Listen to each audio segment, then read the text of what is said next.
This is the first digital image, at least according to the NIST, and I'm here today to tell you why I don't think it is. 4.7 billion.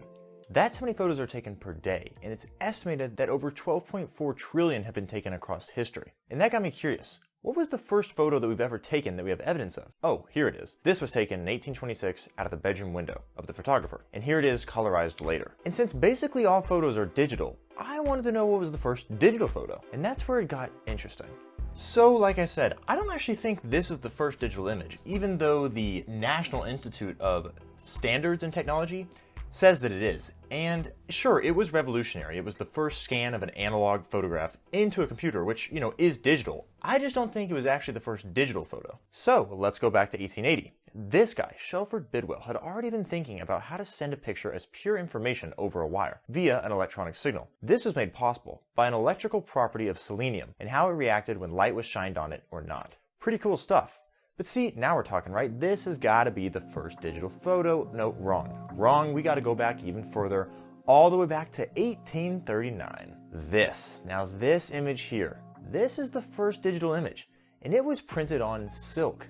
And it's a copy of a painting of Joseph Jacquard. This was done almost 200 years ago. Hard to believe. All right, it's been good. See you guys later. Oh wait, you're not convinced? Why is this digital, you might ask? Okay, fine. Let's dive into it. This image was printed, well woven, using a programmable loom. And the man in this photo, Joseph Jacquard, is famous for his engineering work on the automated looms that were later named after him as Jacquard looms. To honor him for his work, a professional weaver named Michael Marie, might be mispronouncing that, thought it would be a really good idea to use the Jacquard loom to literally print an image of the previous painting of Joseph Jacquard. How awesome. Unfortunately, Joseph Jacquard was dead already 5 years earlier, but still this is a cool way to honor him. Now, you may still not be convinced that this should be considered a digital image, and fair enough, it's not electrical. So let's define digital. Digital literally means of signals or data, expressed as a series of the digits 0 and 1, typically represented by values of physical quantity such as voltage or magnetic polarization. And in our case, the physical quantity is the holes in a punch card, which were later used to program computers for many years. So you might be thinking that he was looking at the painting and just copying it using a loom step by step, but that's not at all how the process was done to make this print, this digital print of the painting. These automated looms ran entirely off of programmed punch cards, which in the future, like I said, computers were programmed with these too. Punch cards are represented with either a punched hole or no punched hole, 0 or 1, binary. So the loom copy of the painting was done through a process of programming the loom via punch cards, which this took a ton of effort. In fact, it took months, and it took a bunch of cards too.